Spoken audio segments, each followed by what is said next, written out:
നമസ്കാരം. ആഗോള വിപണിയിലെ അനിശ്ചിതത്വങ്ങൾക്കിടെ ആഭ്യന്തര വിപണിയിൽ ഇന്ധനവില നിയന്ത്രിക്കുന്നതിനായി പെട്രോൾ കയറ്റുമതി നിരോധിക്കാൻ പോവുകയാണ് റഷ്യ.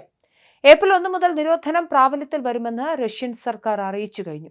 പശ്ചിമേഷ്യയിലെ യുദ്ധ സാഹചര്യങ്ങൾ ആഗോള എണ്ണ വിപണിയെ ബാധിച്ച പശ്ചാത്തലത്തിലാണ് റഷ്യൻ ഉപപ്രധാനമന്ത്രി അലക്സാണ്ടർ നൊവാക്കിന്റെ അധ്യക്ഷതയിൽ ചേർന്ന യോഗം ഈ തീരുമാനമെടുത്തത്. ആഭ്യന്തര വിപണിയിൽ ഇന്ധനവില നിശ്ചയിച്ച പരിധിയിൽ കൂടുതൽ വർദ്ധിക്കില്ലെന്ന് ഉറപ്പുവരുത്തണമെന്ന് പ്രസിഡന്റ് വ്ളാദിമിർ പുടിൻ നേരത്തെ നിർദ്ദേശിച്ചിരുന്നു. ഇതിന്റെ അടിസ്ഥാനത്തിലാണ് കയറ്റുമതി നിരോധിക്കാനുള്ള കരട് പ്രമേയം തയ്യാറാക്കാൻ ഊർജ്ജ മന്ത്രാലയത്തിന് നിർദ്ദേശം നൽകിയത്. നിലവിൽ രാജ്യത്ത് ഇന്ധനശേഖരം സുരക്ഷിതമാണെന്നും ശുദ്ധീകരണശാലകൾ പൂർണ്ണതോതിൽ പ്രവർത്തിക്കുന്നുണ്ടെന്നും റഷ്യൻ ഊർജ്ജ മന്ത്രാലയം വ്യക്തമാക്കി. റഷ്യൻ ഫെഡറേഷൻ പുറത്തിറക്കിയ പ്രസ്താവന പ്രകാരം പശ്ചിമേഷ്യയിലെ നിലവിലുള്ള പ്രതിസന്ധി ആഗോള എണ്ണ പെട്രോളിയം ഉൽപ്പന്ന വിലകളിൽ വലിയ മാറ്റങ്ങൾക്ക് കാരണമാകുന്നുണ്ടെന്ന് നൊവാക്ക് ചൂണ്ടിക്കാട്ടി. എങ്കിലും റഷ്യൻ ഊർജ്ജത്തിന് വിദേശത്തുള്ള ഡിമാൻഡ് ശക്തമായി തുടരുകയാണ്. ആഭ്യന്തര ഇന്ധനവില പ്രവചിക്കപ്പെട്ട നിരക്കിലും അധികം ഉയരുന്നത് തടയുക എന്ന റഷ്യൻ പ്രസിഡന്റ് വ്ളാദിമിർ പുടിൻ നിശ്ചയിച്ച ലക്ഷ്യത്തിന് യോഗത്തിൽ പ്രത്യേക ഊന്നൽ നൽകി.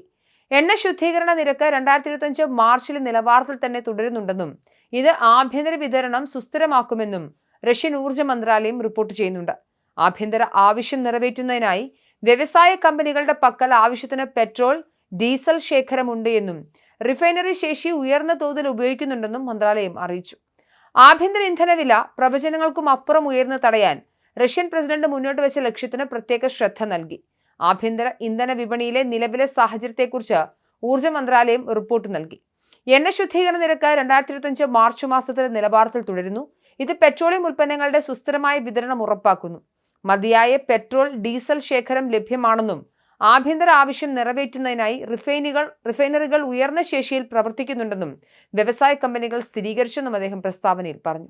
ചർച്ചകൾക്ക് പിന്നാലെ ആഭ്യന്തര വില നിയന്ത്രിക്കാനും പ്രാദേശിക വിപണിയിൽ വിതരണം ഉറപ്പാക്കാനുമായി 2026 ഏപ്രിൽ 1 മുതൽ പെട്രോൾ കയറ്റുമതി നിരോധിച്ചുകൊണ്ടുള്ള പ്രമേയത്തിന്റെ കരട് തയ്യാറാക്കാൻ നൊവാക്ക് ഊർജ്ജ മന്ത്രാലയത്തിനും നിർദ്ദേശം നൽകി.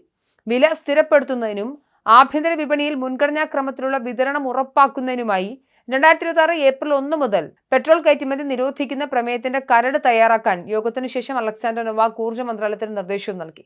പശ്ചിമേഷ്യൻ സംഘർഷങ്ങൾ തടസ്സങ്ങൾ സൃഷ്ടിക്കുന്നുണ്ടെങ്കിലും ഇന്ത്യയിൽ ക്രൂഡ് ഓയിൽ, പെട്രോൾ, ഡീസൽ എന്നിവയുടെ മതിയായ ശേഖരം ഉണ്ട് എന്നും LNG, LPG വിതരണം തടസ്സമില്ലാതെ ഉറപ്പാക്കുമെന്നും പെട്രോളിയം പ്രകൃതിവാതക മന്ത്രാലയം എന്ന് തന്നെ ആവർത്തിച്ചു. വിവിധ മന്ത്രാലയങ്ങളുടെ സംയുക്ത ബ്രീഫിംഗിൽ സംസാരിക്കവേ രാജ്യത്ത് നിലവിൽ മതിയായ ക്രൂഡ് ഇൻവെന്ററി ഉണ്ടെന്നും അടുത്ത 2 മാസത്തേക്കുള്ള പ്രധാന വിതരണം സുരക്ഷിതമാണെന്നും ജോയിന്റ് സെക്രട്ടറി സുജാത ശർമ്മ പറയുന്നു. റിഫൈനറികൾ പൂർണ്ണശേഷിയിലോ അതിന് മുകളിലോ ആണ് പ്രവർത്തിക്കുന്നതെന്നും ആഭ്യന്തര LPG ഉൽപ്പാദനം ഏകദേശം 20% വർദ്ധിച്ചതായും അവർ കൂട്ടിച്ചേർത്തു.